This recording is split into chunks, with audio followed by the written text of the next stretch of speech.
Dude, what even are power ballads? What is a power ballad? Jesus Christ. I mean, I've been browsing the r slash power metal subreddit for a good bit of time now, and I've been trying to find some new songs to add to my playlist. And I've been seeing this term, power ballads, pop up a whole bunch recently. And like I'm looking at this one dude's post and it says like, what are your favorite power ballads? I'm a big fan of power ballads. They have such a powerful, enchanting feel to them. But like, what is that? What makes power ballads different to normal power metal? Is it like, does it have more of a like an orchestral feel to it? Is that it, kind of like Rhapsody? Maybe. What is a power ballad? I mean, I haven't done too much research into it because I just don't care that much, dude. All I know is power metal is good. End of story. I love me some power metal. I don't know what power ballads are. I don't care. Hey, if it sounds good, that's all that matters to me, dude. Jesus Christ. What do you guys think about the concept of ball, sweat, water? Yes, you heard me. Just take a minute to let what I just said marinate within your cerebrum. What do you guys think about ball, sweat, water? I have discussed this topic many a times in the past on my YouTube channel. I went into great detail about an invention that I had envisioned within my mind that could potentially cure world thirst. Let me explain. The invention I had in mind goes as this. Just think of like a vacuum like device with a hose attached to it. And at the end of that hose is a suction device that is shaped like a nutsack. It's adjustable to account for all shapes and sizes. You attach that suction cup device to your nuts. You turn on the vacuum-like device, and it begins a suction process. It induces perspiration of the balls. And since it's sucking the nuts, it takes that sweat. The sweat then travels down the tube and enters into the main vacuum device. Inside of the main chamber of the vacuum is a filter. That filter changes the sweaty, musty, stinky ball sweat into pure, savory water. It's as simple as that.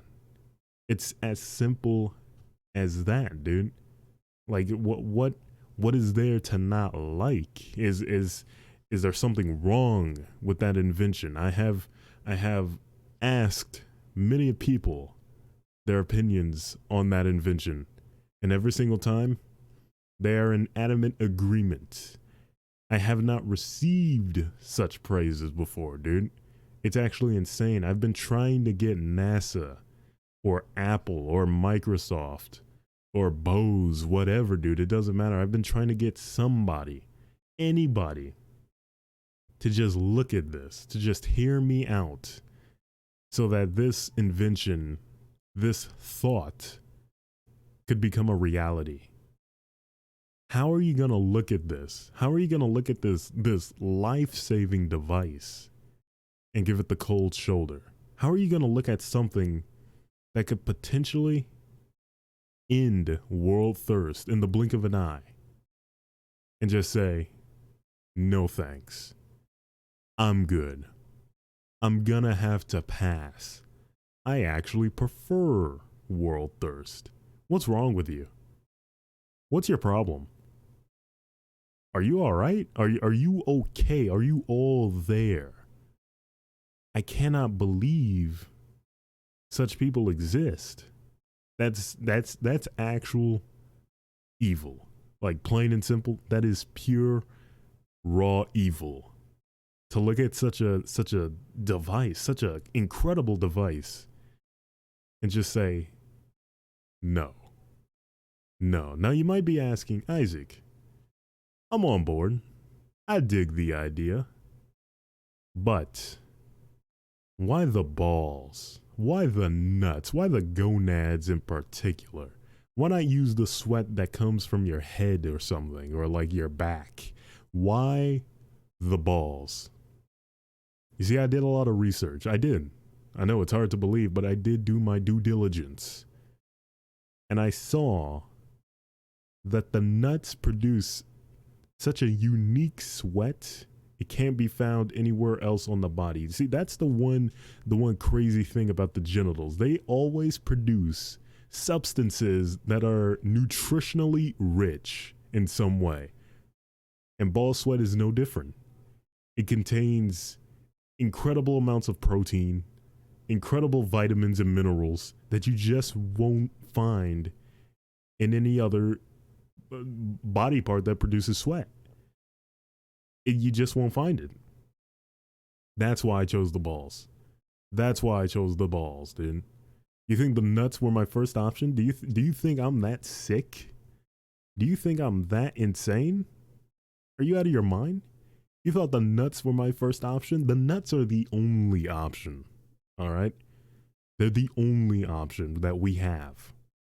If we want to end world thirst, we got to make sure we do it in the most healthy way possible, and the balls provide that way for us.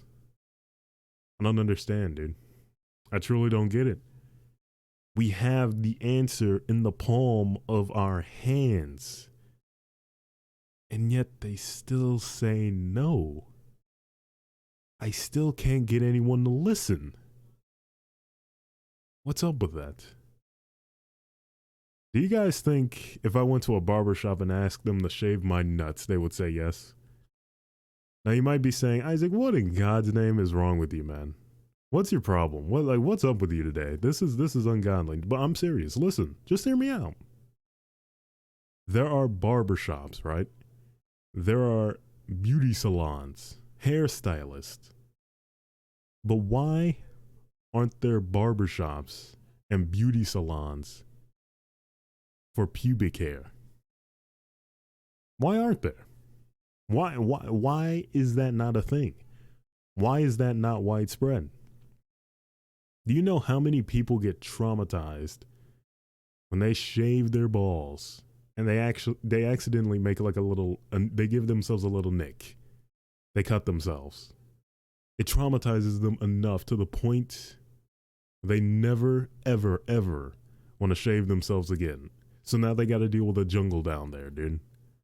But they're content because they don't want to try to shave themselves again. They're scared. They don't want to cut themselves again. All they got to do is go to a professional pubic hair stylist and get trimmed up there. Easy peasy. You can get it braided. You can get a pube fade. What's there to not like? The money is there. It exists. You just need to grab it. You just need to grab it. See, I have a millionaire mind. I think of things no one else wants to.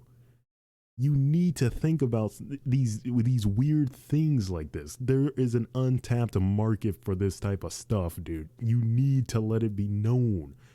Pubic hair stylists need to be more widespread. They need to be the norm. I don't know, dude. What do you guys think about that? I'm serious. I'm serious. What do you guys think about that? Do you think that's an untapped market? Do you think I'm actually out of my mind? I'd love to hear your opinion on that. But that's going to do it for me today.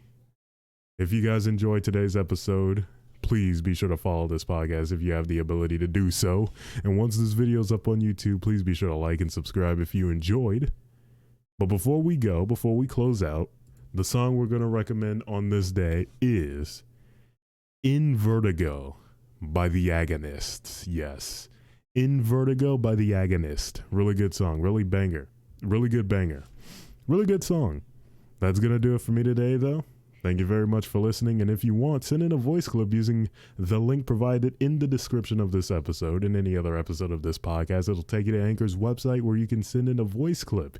If you want to send in a question, if you want to send in a topic you would like me to discuss, if you just want to say hi, it doesn't even matter to me, dude. All that matters is that it is safe to have on this podcast. Now, you might be calling me a hypocrite saying it's got to be safe to have on this podcast when I just spent about 10 minutes talking about nutsack sweat, but it is what it is, dude. That's just the way it goes. Thank you very much for listening, and I will see you all later.